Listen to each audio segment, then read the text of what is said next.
Ito na ngayon yung ating ini-expect na araw na mapisa yung ating mga itlog. Ayan, ating homemade incubator. Naririnig na akong sisiw na ito.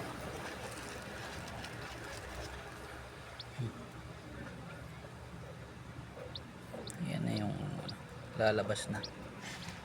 So expect natin mamayang hapon yan lalabas na yan. Ito.